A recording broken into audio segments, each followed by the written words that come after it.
Bienvenidos a La Mente y sus cicatrices. Soy Pablo de Lorenzo, psicólogo experto en trauma y acoso. Hoy tenemos otro episodio del ecosistema Malos Viajes, pero vamos a volver un poco al origen, a las sustancias. En concreto, en este capítulo vamos a hablar del alcohol. Quiero abordarlo desde una perspectiva no tan trágica como el alcoholismo grave, sino que hoy voy a hablar de otro estilo de alcoholismo mucho más popularizado, pero que no deja de quitar mucha calidad de vida y generar bastante sufrimiento a las personas que viven en él casi sin darse cuenta. Porque voy a hablar de una forma de beber que permite seguir trabajando, contestar mensajes, pagar facturas y parecer funcional, pero que va dejando demasiadas mañanas con cansancio, ansiedad, estómago raro, vergüenza y sensación de empezar el día ya como con la batería descargada. A eso lo llamo resaca existencial. No es ni diagnóstico, sino una foto vivencial que veo en mucha gente. Una manera de señalar un ciclo. Beber para cerrar el día, levantarse peor, aguantar como se pueda, llegar agotado a la noche y volver a beber para compensar. Porque es que no todo es tragedia. No siempre tiene que haber una escena espectacular. No tiene por qué haber un accidente, una ruina inmediata, familias rotas, ni una persona que haya perdido todo de golpe. A veces hay algo mucho menos visible. Esa persona que trabaja, tiene amigos, hace todo y aún así se despierta demasiados días mal. No destrozada, reventada, pero mal. Con la cabeza cargada, boca seca, sueño de mala calidad, bueno, todo lo que acompaña. Y muchas veces no se piensa, tengo un problema con el alcohol. Uno puede pensar otra cosa, estoy flojo, estoy mayor, no tengo disciplina, soy un desastre o me falta fuerza de voluntad. Y este es uno de los engaños de este alcoholismo gris que quiero comentar, porque no siempre rompe la vida de una forma evidente. A veces la va llenando de días peores, días que empiezan, como digo, ya con falta de energía, días en los que uno funciona simplemente, pero arrastrando siempre algo. Y este episodio no va de llamar alcohólico a todo el mundo ni de asustar por asustar, tampoco va de quitar importancia, va de mirar una zona intermedia que muchas personas minimizan porque todavía no se ha tocado fondo, ni falta que hace. Y esa es una frase peligrosa. Todavía no se tiene por qué llegar a ello. Y es que no hace falta que una conducta haya destruido tu vida para que ésta esté haciéndola más pobre, quitándole calidad. No hace falta estar en el extremo para reconocer un patrón que es evidente quizás para tu entorno, pero uno mismo no lo ve. A veces el dato más importante no es cuántas copas, cervezas bebiste ayer, sino cuántas mañanas estás perdiendo después. Y en sí, el concepto resaca existencial me gusta porque no es solo lo que se refiere a la resaca física, es una mezcla entre el cuerpo tocado, el ánimo bajo, la culpa y la ansiedad y la sensación de ir aplazando la vida y demasiados días clónicos. Es levantarte y notar que el día ya viene cuesta arriba, como hemos dicho. No porque haya pasado algo grave, sino porque tu sistema nervioso ni descansa bien, el cuerpo está irritado y la cabeza aprovecha ese estado para sacar conclusiones muy crueles sobre uno mismo. La frase interna generalmente puede ser hoy tampoco empiezo bien o tampoco estoy en mí, o otra vez toca remontar el día incluso antes de empezar. Y este patrón suele ser reconocible. Durante el día la persona se va recomponiendo, va trabajando, atendiendo, conduciendo. A ratos incluso se puede sentir bastante normal y entonces por la noche aparece el mismo argumento. Me lo merezco, necesito desconectar, solo es una cerveza, solo es un vino con la cena y mañana me organizo. Claro, eso lleva a que esa cerveza siga otra y otra. El problema es que ese cierre no termina. Aplaza, apaga durante unas horas lo que molesta en general de la vida y se cobra esa deuda por la mañana. Además, tengamos en cuenta una cosa, gestionar el malestar en este formato hace que las otras estrategias de adaptación a los problemas se vayan perdiendo. Y cada vez uno se va perdiendo más a sí mismo, porque la mañana suele decir mucho más de lo que dice. A la noche se encuentran mejores excusas. En cambio, la mañana es cruda, no tiene tanto espacio en el que esconderse. Por la noche uno puede decirse que no pasa nada, que ha sido un día duro, que beber en casa no cuenta tanto, que no está haciendo daño a nadie, que otros beben más, que no ha habido ningún escándalo, y es cierto, pero la mañana es la clave, porque suele ser más clara, más honesta, aunque también puede ser mucho más cruel, y ahí a veces se pasa la cabeza. Uno se levanta y están ahí los datos: mal sueño, sed, náuseas leves que pueden pasar durante la mañana, dolor de cabeza, irritabilidad, dificultad para arrancar, ansiedad sin causa clara, poca ilusión y ganas de seguir escondido debajo de la manta. Hay que tener cuidado con dos errores opuestos. El primero, creerte todos los insultos que te dices esa mañana. Si has dormido mal, si has bebido demasiado, estás deshidratado y te despiertas con ansiedad, tu cabeza no es un juez que sea muy fiable. Puede mezclar señales reales con desprecio antiguo,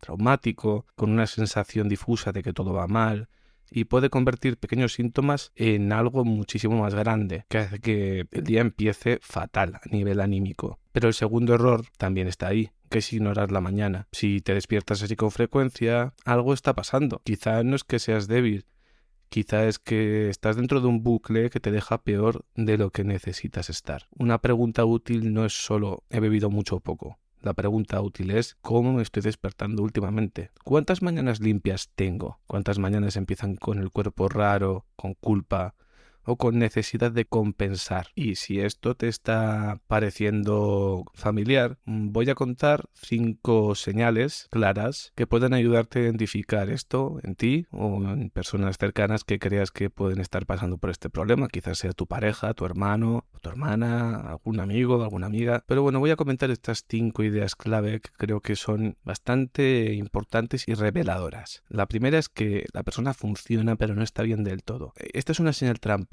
La persona funciona, va al trabajo, cumple, hace la compra, atiende a sus hijos, contesta correos, incluso puede rendir de manera bastante eficiente. Pero funcionar no es lo mismo que estar bien. Hay gente que funciona durante años en este modo supervivencia, cada vez peor. El hecho de que la persona pueda sostener una vida por fuera no significa que no esté perdiendo calidad de vida por dentro. Este alcoholismo gris que comento, de intensidad leve moderada, se esconde mucho en la frase si tuviera un problema no podría funcionar, y no siempre.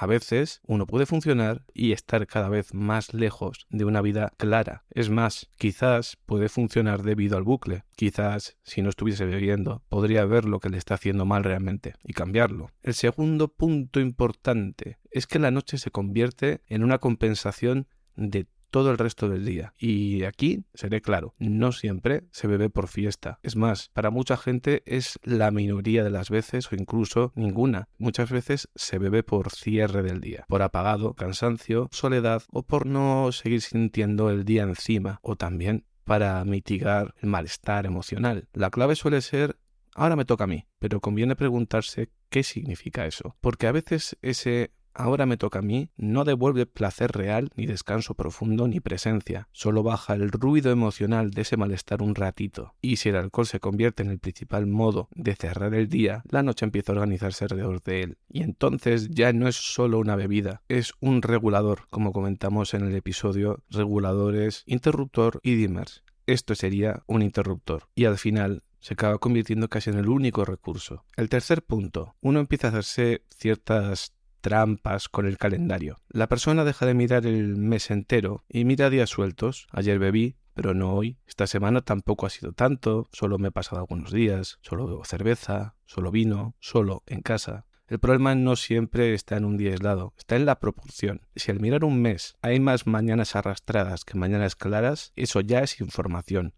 Si la excepción empieza a ser despertarse descansado, con buen cuerpo y sin culpa, el patrón merece atención. El cuarto punto, la vergüenza no empuja a pedir ayuda, hace que la persona se esconda más y eso lleva a veces a esconderse en esa conducta. Y en este tipo de consumos, la vergüenza suele ser discreta, no siempre aparece como un gran drama, a veces aparece como una frase pequeña. Mejor no lo cuento, mejor no miro cuántos días he bebido, mañana ya lo arreglo, no es para tanto. Esa vergüenza no suele ordenar la vida, hace que esas personas se encierren, hace que el consumo parezca una costumbre privada en lugar de una señal de algo mucho más profundo, el sufrimiento, aunque parezca que no, lo es. Y también importante, a medida que este tipo de estilo de vida que comento como resaca existencial va avanzando con el tiempo, hace que cada día empiece con menos margen. Y este es un punto muy importante, porque el daño no siempre se nota como un desplome total. A veces se nota como pérdida de margen para uno mismo. Uno va perdiendo paciencia, deseo, ganas de moverse, claridad y empieza a encontrar dificultad para disfrutar sin estímulo. Pierde la tolerancia a la frustración y se encuentra con menos energía para ordenar la vida. Ya no hay películas que ver prácticamente sin una cerveza que la acompañe. O quizás la primera cerveza que iba a pedir en el bar o el vino se convierten en 4. El alcohol no solo ocupa la noche en la que aparece, también ocupa la mañana siguiente. A veces ocupa la semana entera porque acaba condicionando el sueño, el ánimo, la forma de comer, se deja de hacer ejercicio o, se puede compensar mucho a la mañana siguiente. También afecta a la pareja y la sexualidad. Ya no hablemos del trabajo y sobre todo la autoestima, porque esto es algo que acaba afectando al autoconcepto, al autocontrol, a la sensación que uno tiene de uno mismo. Y para poner algo más de claridad al asunto, he preparado 3 perfiles que suelen ser habituales. No están todos, obviamente, pero estos considero que son importantes. El primero va a ser tipo funcional agotado, y es la persona que llega al final del día reventado. Ha cumplido, ha respondido, ha sostenido todas las tareas, quizá ha cuidado de todo el mundo, pero llega a casa sin recursos emocionales prácticamente para estar bien. No busca emborracharse, busca que el día termine, calma, busca un silencio. Y aquí aparece ese método de regulación tipo interruptor, la salida rápida de su propio estado de malestar, de un estado de funciono a un estado de descanso. Y en eso se acaba convirtiendo prácticamente esto, en el estado funcional y en el estado de descanso. Pero el estado de descanso se asocia demasiado rápido ya a nivel interno a beber. Y esto suele decir no bebo por vicio, bebo porque necesito relajarme. Y puede ser verdad, pero la pregunta clínica aquí no es solo si necesitas relajarte. La pregunta es por qué tu vida te lleva tantas noches a necesitar una sustancia para poder bajar. ¿Por qué no puedes conseguir relajarte y estar bien sin el alcohol? El segundo perfil va a ser el solitario con compañía química. Esta persona no tiene por qué vivir sola. Puede tener pareja, familia, compañeros de piso, planes, pero hay una desconexión emocional un poco de fondo del todo. El alcohol no va a exigir una conversación real, no te va a pedir intimidad, no te contradice en nada, ni te juzga en el momento. Siempre está disponible, y esa es la trampa también, porque da una sensación rápida de compañía o refugio. En este perfil la bebida puede estar tapando soledad, vergüenza, una vinculación ausente con los demás, aburrimiento, hastío y en general una vida con pocos lugares reales de descanso y disfrute, falta de curiosidad vital, la persona está agotada quizás. Y el tercer perfil, que es el regulador del vacío. Este perfil aparece mucho en tardes libres, domingos, vísperas de lunes, fines de semana largos o noches sin estructura, también en puentes o en momentos largos o en bajas laborales puede llegar a absorber todo. Y en vacaciones. Aquí la persona no bebe porque esté celebrando algo, bebe porque el tiempo libre se le vuelve incómodo. Y ante esa incomodidad aparece el beber, porque cuando no hay tareas aparece un ruido interno que no sabe manejar. Y obviamente cuanto más se bebe y más se tapa eso, más difícil se vuelve manejar ese malestar sin beber. Es una paradoja, pero es como que se va atrofiando la capacidad de introspección que repare. Y aquí conviene decir algo claro, no todo ocio hace descansar. A veces lo que llamamos ocio es una forma de anestesiar el vacío. Si cada hueco libre necesita alcohol para ser soportable, para darle esa chispita, el problema no es solo la bebida. El problema es que la vida sin tarea se ha vuelto muy difícil. El problema es que ese modo de estar sin tareas se ha vuelto difícil de sostener para la persona. Se ha convertido no solo en aburrido, sino en incómodo. Si esto te resuena, cuidado. Y es que aquí aparece algo importante. Cuesta bastante verlo para la persona que lo está viviendo. Porque el alcohol, en primer lugar, está normalizadísimo.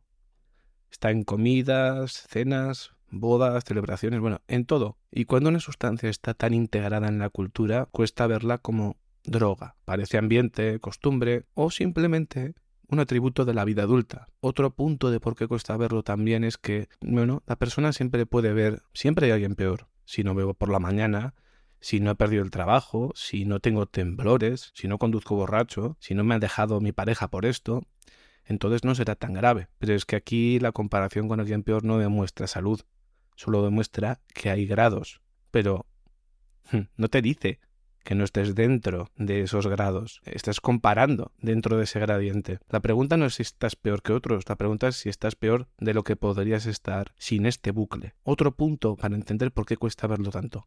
Y es que hay días buenos, y los días buenos confunden. Después de 2 o 3 días sin beber, la cabeza puede decir, ¿ves? Lo tienes controlado. Pero poder parar unos días no siempre significa que el patrón no exista. A veces solo significa que el patrón sabe esperar, que deja ciertos descansos. Y también, honestamente, porque no siempre se está tan mal. Puede haber vacaciones, puede haber días con menos estrés. Y la función que cumple el alcohol de regular se vuelve menos necesario también. O también puede haber voluntad por parte de la persona de voy a parar un poco. Y otra razón importantísima de por qué cuesta verlo es que el deterioro es gradual. No siempre hay un antes y un después. Hay pequeñas cesiones. Se pierde la ilusión, se deja de curiosear por las cosas, se deja de cocinar, se dejan los hobbies de lado, aparece irritabilidad y se van aplazando cosas que antes eran importantes para la persona y aparece más necesidad de apagar el día. Y cuando la persona se da cuenta, su vida sigue en pie, pero se siente mucho más estrecha,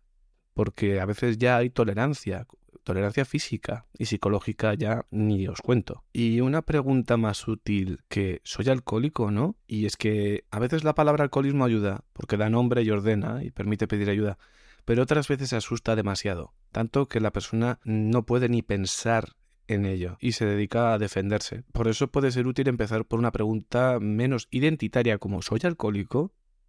Y por una más práctica. ¿Qué está taponando mi vida para que necesite beber tantas noches? Esta es la importante. Y bueno, las respuestas pueden ser cansancio crónico, ansiedad, soledad, una relación que ya no funciona, una vida demasiado exigente, falta de placer real por las cosas. Puede tener un origen traumático, vergüenza, o puede ser que el cuerpo no sepa bajar ya el ritmo sin ayuda química. El alcohol parece resolver algo porque alivia rápido, pero muchas veces el alivio de la noche crea ese atasco de la mañana y entorpece el resto del día. Y eso crea más necesidad de alivio por la noche. Este es el ciclo. Es que no hace falta demonizarlo.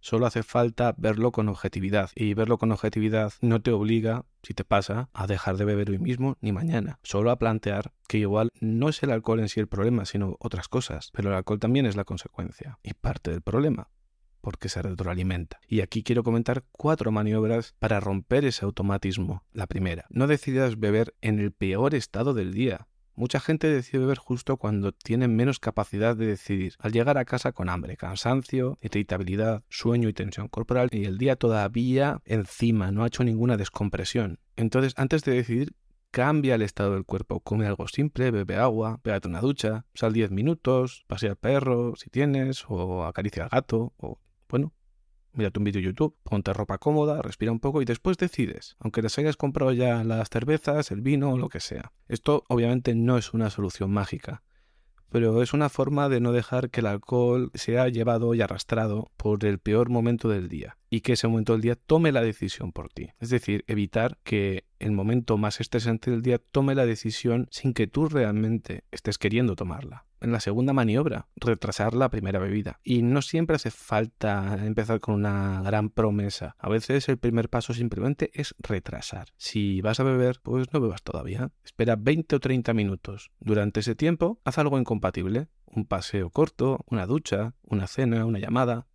Ordenar pequeñas cosas que procrastinas incluso, te deja un mejor cuerpo. Aunque luego bebas, ya has introducido una grieta en el automatismo, has metido algo de control.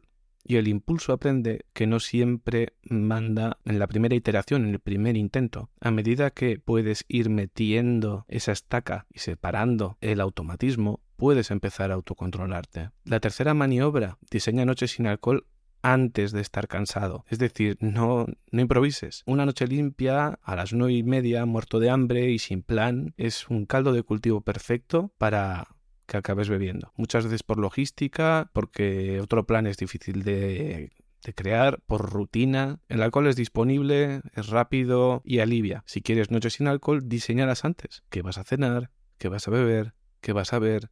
a qué hora te acuestas y qué vas a hacer si aparece la frase solo una. Y bueno, esto no tiene que ser siempre así. Una noche sin alcohol no tiene por qué sentirse como una penitencia. También puede ser un pequeño refugio de esa rutina que te está haciendo sufrir. Es sencillo, pero es real. Al día siguiente ya haces de nuevo lo que quieras, pero inténtalo. Cuarta maniobra, y esta es dura, mira datos, no solo las sensaciones que tengas, porque la culpa exagera y la excusa minimiza. Los datos ayudan más. Durante 2 o 3 semanas, apunta lo básico, días que bebes, cantidad aproximada, cómo duermes, cómo te despiertas, los niveles de ansiedad, energía, vergüenza y luego las ganas de repetir por la noche. Puedes apuntarlo en un papelito, o en una libreta. No lo hagas para castigarte, solo para ver el patrón. Muchas personas no necesitan primero una etiqueta, necesitan ver algo irrefutable. Dato mata relato, un calendario honesto. ¿Y cuándo pedir ayuda médica o profesional? Porque es que hay una parte que conviene decir con claridad. Si necesitas beber para no temblar, para dormir, para calmar una ansiedad física súper intensa o para evitar síntomas de abstinencia, no conviene hacer heroicidades a solas, dejar de beber